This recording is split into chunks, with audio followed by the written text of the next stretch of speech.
Բաքվի զինվորական հարցերով դատարանի կողմից 20 տարվա ազատազրկման դատապարտված լիբանանահայ Վիգեն Էլջեքչյանի հարցով նրա փաստաբանները կրկին փորձում են միջազգային կառույցների ուշադրությունը սևեռել նրա ճակատագրի վրա։ Փաստաբանները բողոք են ներկայացրել կամայական կալանավորման հարցերով ՄԱԿ-ի աշխատանքային խումբ։ Թեմայի շուրջ կզրուցենք Արտյոմ Երկանյանի հետ։ Արտյոմ, եւ ինչ է նշվում այդ բողոքում։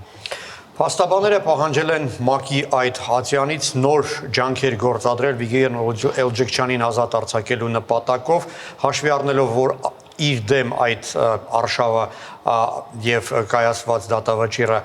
հակասում է միջազգային նորմերին, կամայական է եւ այն փաստը նաեւ, որ նրա առողջական վիճակը չափազանց ծանր է եւ կյանքի վտանգ կա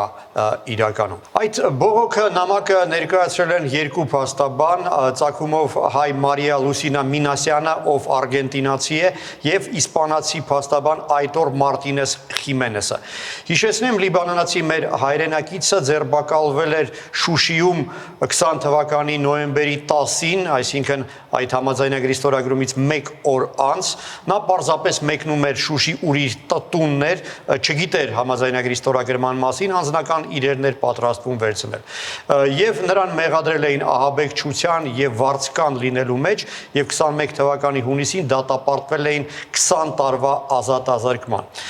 Փաստաբանները պնդում են, որ դրանով խախտվել են բոլոր միջազգային կանոնները եւ կոնկրետ երկու հանգամանքի վրա են ուշադրություն դարձնում։ Առաջինը այն, որ նրան դատել է զինվորական հարցերով դատարանը, թեև նա քաղաքացիական անձ էր։ Այդ խախտումը հակասում է ընդունված բոլոր նորմերին։ Իսկ երկրորդ հանգամանքը այն է, որ նրան մեղադրել են վարձկան լինելու մեջ,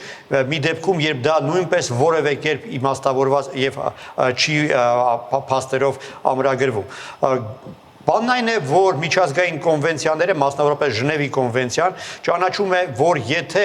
անձը պատկանում է մի էթնիկ խմբի, որը ներգրավված է ռազմական գործողությունների մեջ, նա չի կարող ճանաչվել որպես վարձկա։ Այս դեպքում Վիգեն Էլջեքչյանը ոչ միայն ծագումով հայ է, ոչ միայն էթնիկ զտարյուն հայ է, ավելին նա Հայաստանի քաղաքացի է 15 թվականից։ Նույնիսկ ավելին 19 թվականից նա Լեռնային Ղարաբաղի Հանրապետության քաղաքացի է եւ Շուշիի բնակիչ։ Նա գրանցված է եղել Շուշիում եւ ապրել է Արցախի Հանրապետությունում։ Այսինքն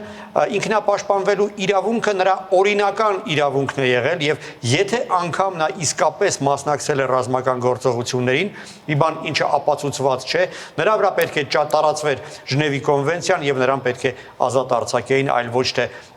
դատապարտեին որպես վարձկանի։ Այս բոլոր հանգամանքների վրա է ուշադրությունը դարձնում փաստաբանական խումբը եւ նաեւ մի հանգամանք եւս փաստաբանները կասկածի տակ են դնում ՄԱԿ-ի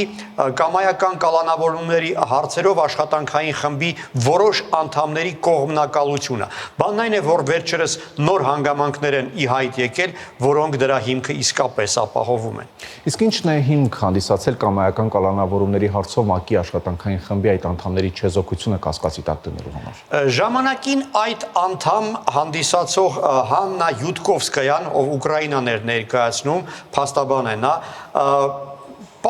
ջանքեր էր գործադրում, որպիսի հայ ռազմագերիների նկատմամբ այդ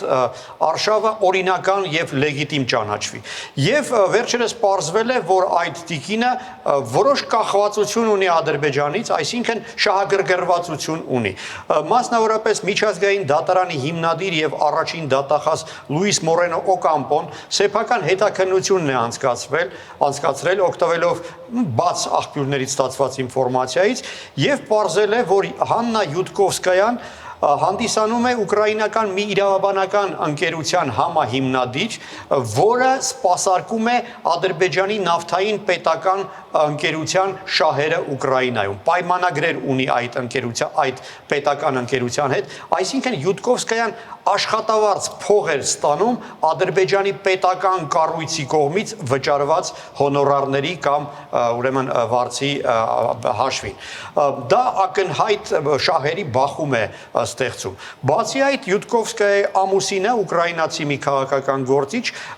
մեղադրվում է կոռուպցիայի մեջ, որը ուղղակիորեն կապված է նաև Ադրբեջանի հետ։ Այդ ամենը հաշվի առնելով Յուտկովսկայան պարտավոր էր ինքնաբացարկ հայտարարել համենայն դեպս այն դեպքերում, երբ քննվում էին Ադրբեջանի հետ կապված գործեր, մի բան ինչ չի արել։ Եվ Լոս Անջելեսի արդարադատության եւ ճշմարտության կենտրոնը բողոք է ներկայացրել հաշվի առնելով այդ հանգամանքը, ինչը փաստորեն կասկածի տակ է դնում ամբողջ այդ Ատյանի գործողությունների օբյեկտիվությունը եւ